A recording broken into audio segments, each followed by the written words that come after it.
Bem, meus irmãos e irmãs, estamos reunidos mais uma vez no meu canal do YouTube, A Hora do Macabeus. Hoje eu quero dar continuidade ao tema do último vídeo. Quem assistiu o último vídeo, quem se lembra do tema, eu falei a respeito da Bíblia Sagrada e da suposta perseguição da Igreja Católica contra a mesma. Também falei um pouco sobre aquela fábula protestante a respeito da proibição católica contra a leitura da Bíblia Sagrada durante a Idade Média. Tá? Eu fiz uma refutação, aliás, uma breve refutação, tá ok? Eu falei um pouco a respeito da história, né, do porquê a Igreja Católica proibiu a leitura de algumas versões. Eu falei um pouco sobre as seitas que existiram ao longo dos séculos, né, e as versões adulteradas da Bíblia Sagrada, e fez muito bem a Igreja Católica de proibir o contato do leigo católico com algumas versões adulteradas, e até hoje é assim. Tá? Não é, não é adequado a um católico, por exemplo, possuir uma Ferrada por Almeida, porque é uma versão adulterada.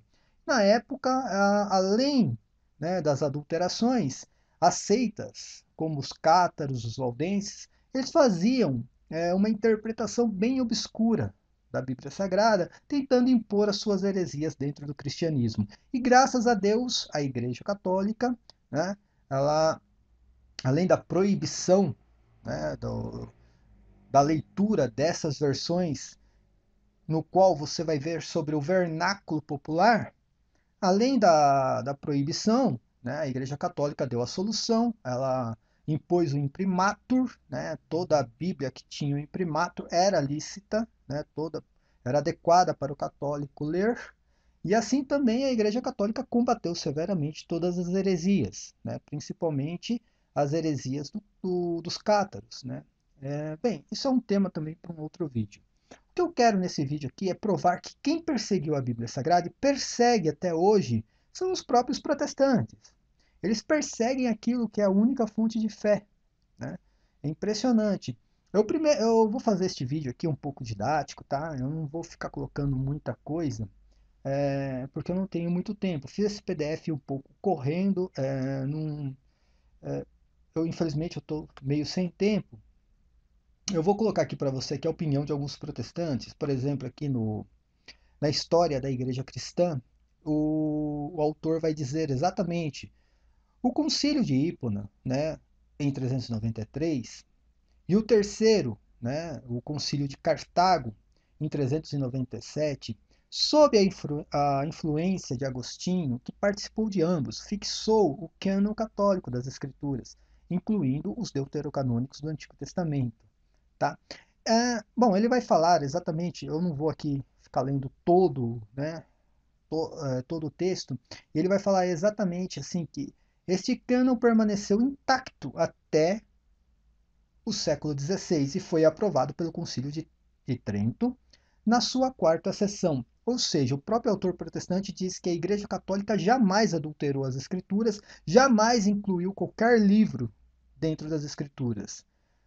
E o autor diz exatamente que a Igreja Católica permaneceu firme na sua fé e guardou as Escrituras como é, foi edificada desde os primeiros concílios católicos. Tá? Então, essa história de que a Igreja Católica incluiu alguma coisa em Trento é uma fábula protestante, um embuste, assim como, né, o embuste de que a Igreja Católica proibiu a leitura bíblica pelos leigos. Tá? Aqui também, na doutrina cristã antiga, o autor vai falar assim: pela grande maioria, porém, os escritos deuterocanônicos atingiram o grau de inspirados, com o máximo de senso. Agostinho, por exemplo, cuja influência no Ocidente foi decisiva, não fazia distinção entre eles e o resto do Antigo Testamento. A mesma atitude com os deuterocanônicos foi demonstrada no Sínodo de Hipona e Cartago, em 393 e 397. E aqui ele vai falar exatamente que, por exemplo, o Papa Inocêncio, né, o Papa Inocêncio aceitou também, e outros concílios também aceitaram o mesmo cânon das Escrituras, tá ok? E aqui, por exemplo, né, no dicionário de Oxford, né, que já é um pouco mais atual, ele vai dizer assim: Um concílio provavelmente realizado em Roma, isso antes de Cartago e Hipona. Olha só. Em 382, sobre Damaso, né, que era o Papa na época, deu a lista completa dos livros canônicos, tanto do Antigo Testamento quanto do Novo Testamento, também conhecido como Decreto Gelasiano. Quem não conhece o Decreto Gelasiano, por favor, estude um pouco sobre a respeito disso, porque foi reproduzido por Gelásio lá em 495, 495, que é idêntico à lista dada em Trento, ou seja, o dicionário de Oxford mesmo, ele já diz claramente que em Trento não se incluiu livro algum da Bíblia Sagrada. A Igreja Católica permaneceu fiel ao cânon bíblico por todos os séculos. E o protestante, né? O que o protestantismo fez com a Bíblia Sagrada? Aquilo que é a única fonte de fé. Eu vou colocar aqui alguns relatos, eu não vou colocar tudo, tá? Porque infelizmente eu não tenho muito tempo, quero que o vídeo seja, né, bem didático, bem dinâmico, claro e objetivo, tá? Eu vou colocar aqui exatamente o que diz a Sociedade Bíblica do Brasil, tá? Eu já coloquei isso aqui né, em outros artigos, em outros vídeos, mas é muito interessante o que eles escreveram. Isso aqui não existe mais na página da Sociedade Bíblica do Brasil. Por quê? Depois que eles fizeram, né, se eu não me engano, eles publicaram, né, a versão da Septuaginta, eles colocaram isso aqui no site, tá? E graças a Deus eu fui lá e dei um print antes que eles apagassem, porque eu sabia muito bem que iria ter algumas reclamações por parte do protestantismo e eles iriam apagar. Eu fui lá e dei um print no que eles escreveram. Preste atenção. É, eu não vou ler tudo aqui, eu vou ler apenas aqui a parte da Septuaginta, ou a tradução dos 70. Ele diz assim, olha, a Sociedade Bíblica do Brasil, tá? Diz assim, esta foi a primeira tradução realizada por 70 sábios, tá? É, ela contém 7 livros que não fazem parte da coleção hebraica, tá? Da coleção hebraica. Isso tem um porquê, ele vai explicar.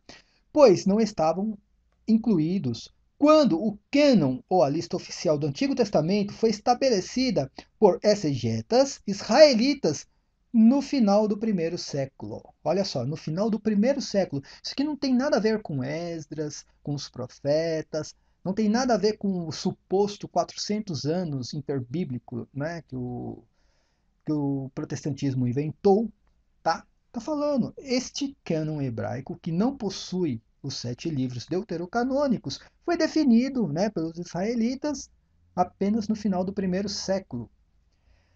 Aí ele continua dizendo, né, a sociedade bíblica continua dizendo, a igreja primitiva geralmente incluía tais livros em sua Bíblia. Eles são chamados apócrifos ou deuterocanônicos, tá? Apócrifos pelos protestantes que não sabem o que é o termo apócrifo, e deuterocanônico, certamente, pelos cristãos de verdade. E encontram-se presentes nas Bíblias de algumas igrejas. Aquilo que quis colocar a Igreja Ortodoxa, a Igreja Católica, né? Tem algumas igrejas também no Oriente que possuem os deuterocanônicos. Esta tradução do Antigo Testamento foi utilizada em sinagogas de todas as regiões do Mediterrâneo e representou um instrumento fundamental nos esforços empreendidos pelos primeiros discípulos de Jesus Cristo na propagação dos ensinamentos de Deus. Ou seja, a própria Sociedade Bíblica do Brasil está afirmando de uma forma clara e objetiva que os sete livros foram expurgados pelos fariseus no final do primeiro século e os protestantes adotaram, né, depois da revolta de Lutero, adotaram o cânon farisaico em suas Bíblias, ou seja, é um cânon totalmente demoníaco. O cânon protestante é um cânon demoníaco. Por quê? O Antigo Testamento foi definido por aqueles que crucificaram Jesus Cristo, simples assim. Aí voltando aqui para o PDF, lendo o print que eu tirei da Sociedade Bíblica do Brasil, tá? Eu vou colocar agora a perseguição protestante contra a Bíblia Sagrada, tá? Eu coloquei aqui de uma forma carinhosa, labriba, porque é assim que os protestantes chamam, né? Então, eu vou começar aqui, vou falar muito de Lutero, porque Lutero que deu início a toda essa desgraça, né? Então, como Lutero deu início a toda essa desgraça, e os protestantes dizem que Lutero colocou a Bíblia na mão, né, do povo, e eu não sei de onde eles retiraram essa ideia louca, né, essa pífia, por sinal, retardada, essa ideia retardada, que Lutero começou a escrever, né, versões das escrituras da noite para o dia, começou a distribuir para o povo, ou sei lá, talvez Lutero tinha uma imprensa e ele começou a produzir Bíblias assim, né, num grau tão grande, começou a distribuir para o povo, né? Isso aí não passa de loucura dos protestantes. É bem legal que em Conversas à Mesa, o próprio Lutero disse, na verdade, Conversas à Mesa, deixa eu explicar muito bem que foi escrito pelos seguidores de Lutero, né? Senão daqui a pouco vem aqui algum retardado dizer que eu não cito as fontes. Tá? Então, em Conversas à Mesa, né, ele vai dizer assim: eu sou tão grande inimigo do segundo livro dos Macabeus, isso é claro, né, porque ele era contra o purgatório, e também do livro de Esther. E quem quiser ler nos apologistas católicos, por exemplo, tem todo um material a respeito, né, do cânon de Lutero. Tá? Ele vai mostrar que Lutero, na verdade, ele tirou a inspiração divina de vários livros da Bíblia Sagrada. Lá tem todo o texto, tá? Que eu só tirei alguma coisa dos textos, porque senão o vídeo iria ficar muito grande mesmo. Tá? Então, Lutero, ao mesmo tempo que ele era inimigo do livro dos Macabeus, ele era inimigo do livro de Esther, só para você ter uma ideia. E aí eu pergunto, os protestantes possuem o livro de Esther no seu cânon? Né? Eu creio que sim. Agora vamos falar aqui, né, a respeito da carta de Tiago. Né? Aqui no prefácio lá de sua tradução alemã, na carta de Tiago de Judas, eu vou pegar primeiro a carta de Tiago, onde ele vai dizer exatamente assim, olha, eu não vou ler todo o texto, pessoal, mas lá nos apologistas católicos você vai encontrar todo o texto, eu tenho no meu site também, mas eu preciso fazer ainda uma atualização, fazer a revisão desse texto que eu tenho, tá? Aí eu estou sem tempo nenhum mesmo para ficar escrevendo, para ficar fazendo revisão de texto, tá? Aí ele vai dizer assim: eu não considero como uma escrita de um apóstolo. Ele não considerava a carta de Tiago como sendo escrita por um apóstolo. E as minhas razões seguem. Em primeiro lugar, é terminadamente contra São Paulo, ou seja, ele colocava a carta de Tiago contra a carta de São Paulo, ou seja, os pensamentos de Tiago contra os pensamentos de São Paulo. Tá? E todo o resto das escrituras em atribuir a justificação às obras. E depois, mais um pouco para o final do vídeo, vou mostrar para todos os ouvintes que além de perseguir as escrituras, né, o protestantismo, a partir de Lutero, ele adulterou também. Tá? Não foi só uma mutilação. Tá? Houve as adulterações. E aqui muito importante a questão da justificação às obras. Né? Eu vou mostrar que Lutero acabou adulterando a Bíblia Sagrada. Vou colocar algumas adulterações também, provando que a fé protestante é baseada em cima de adulterações, mentiras, perseguições. Esta é a fé protestante. Continuando, ele vai dizer assim, né? Ele colocou a carta de Tiago contra São Paulo e Judas, ele vai falar assim: além disso, o apóstolo Judas não foi para terras de língua grega, ou seja, para ele essa carta de Judas, né, é apócrifa.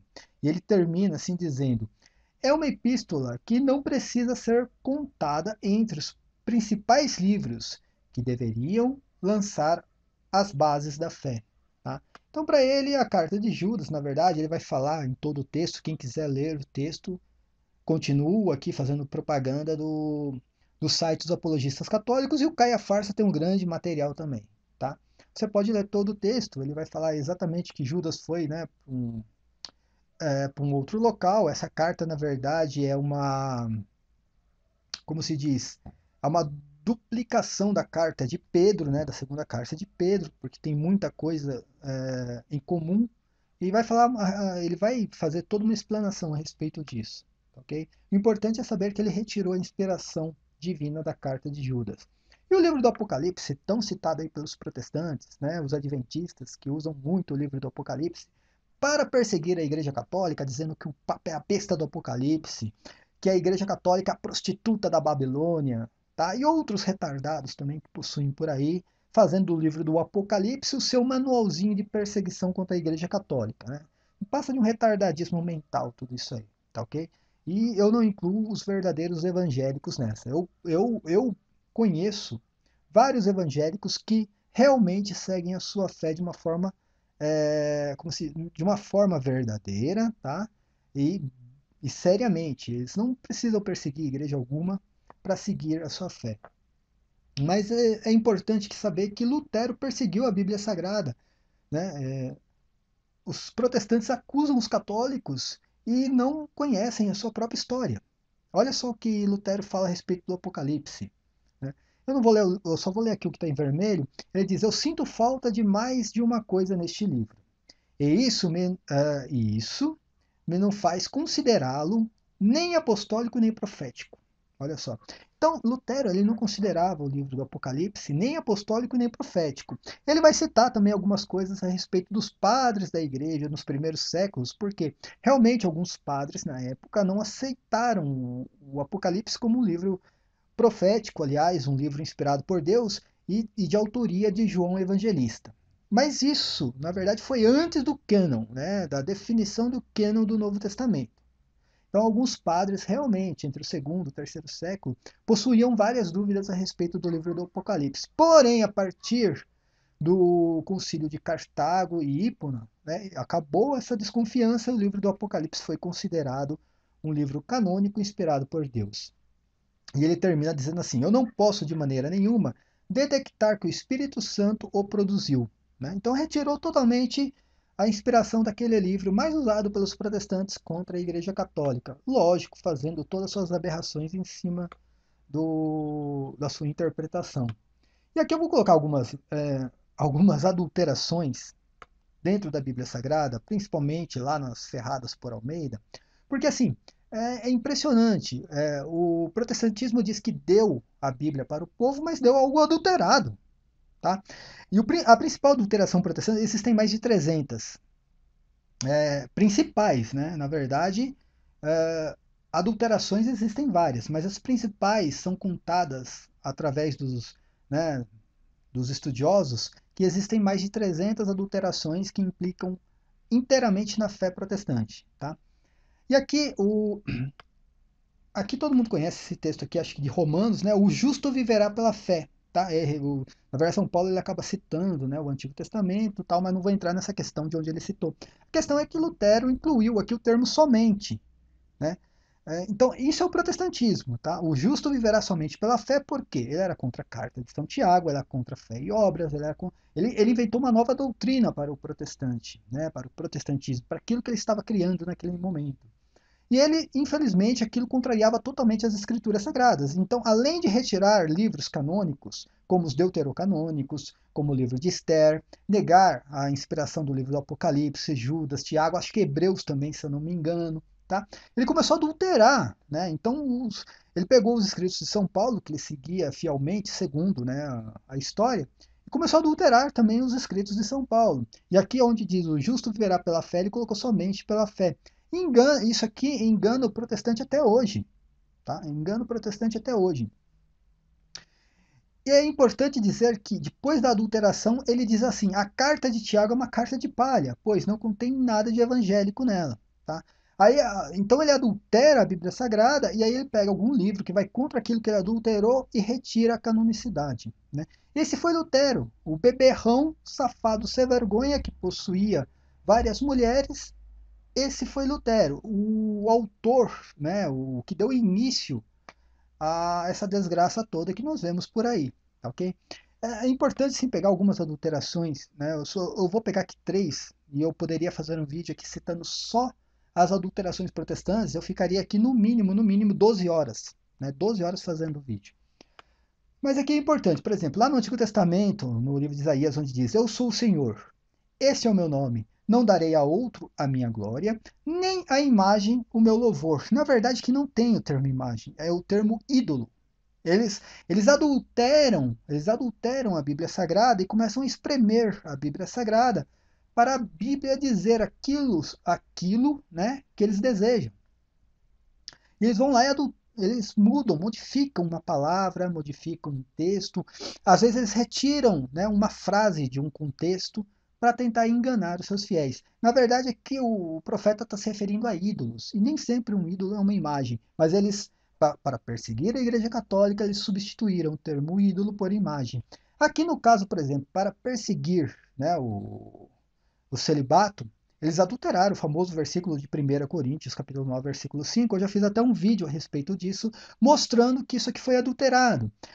O versículo correto, né, diz assim: acaso não temos nós direito de deixar que nos acompanhe uma mulher, irmã, a exemplo dos outros apóstolos, dos irmãos do Senhor e de Cefas? Tá? Eles adulteraram mulher e irmã por esposa crente, para dizer que o São Paulo, olha só, São Paulo, que era celibatário, levava uma esposa junto com ele, tá? Mas o caso é que eles não quiseram atingir São Paulo, e sim, onde eu vou grifar aqui, ó, Cefas, que é São Pedro, dizendo que o Papa, na época, era casado e tinha uma esposa no qual ele levava em suas missões. Na verdade, São Pedro foi casado, ninguém nega nada a respeito disso. Mas o próprio Pedro diz que ele deixou sua mulher, ele deixou a sua vida matrimonial para seguir Jesus Cristo, ou seja, ele se tornou celibatário. Foi exatamente lá em Mateus, no capítulo 19, se eu não me engano, que São Pedro diz isso. Tá? E exatamente em um texto onde Jesus Cristo está falando sobre o adultério, está falando sobre o casamento, o matrimônio, e sobre o celibato, onde ele cita os eunucos, né, por amor ao reino dos céus. E aí São Pedro vai falar: nós deixamos tudo para te seguir, mulher, filho, bens materiais. São Pedro mesmo, ele diz que deixou tudo, tudo para seguir Jesus Cristo. Pedro não cometeu adultério, Pedro não cometeu nenhuma heresia, ele apenas se tornou celibatário por amor ao reino dos céus.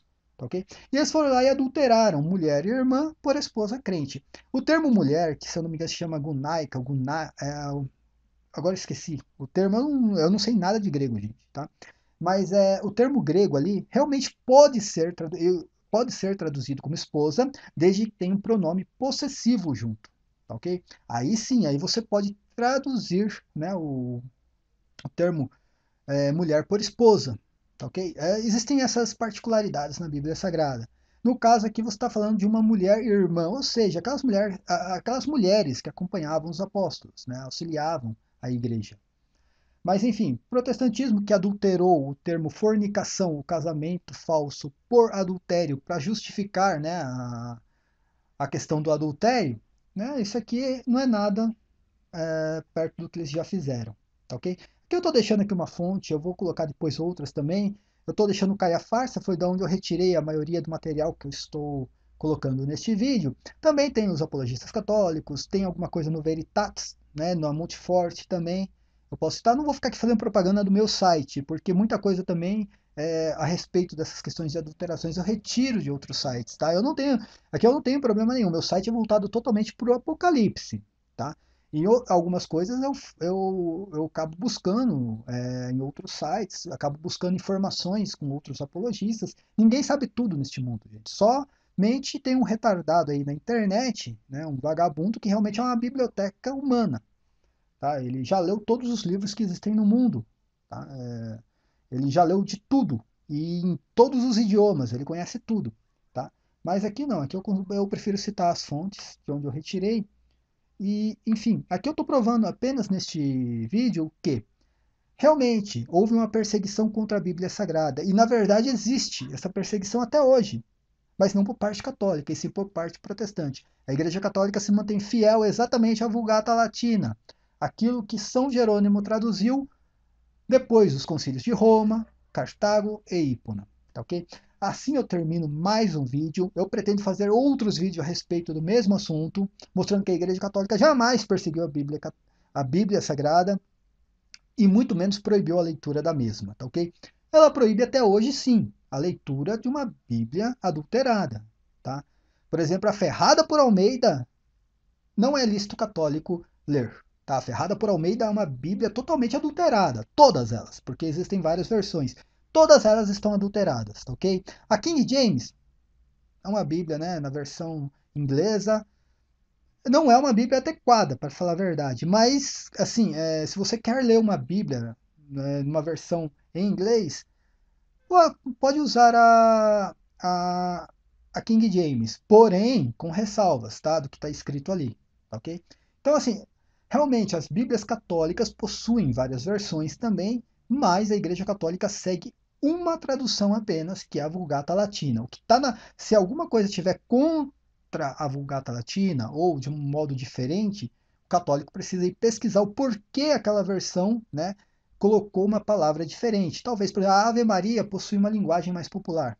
Eu não, eu uso muito a versão Ave Maria, mas assim, eu não gosto muito, porque algumas palavras que a Ave Maria utiliza realmente para quem faz estudos, para os apologistas, para aqueles que fazem uma exegese, tá? Não é muito apropriado.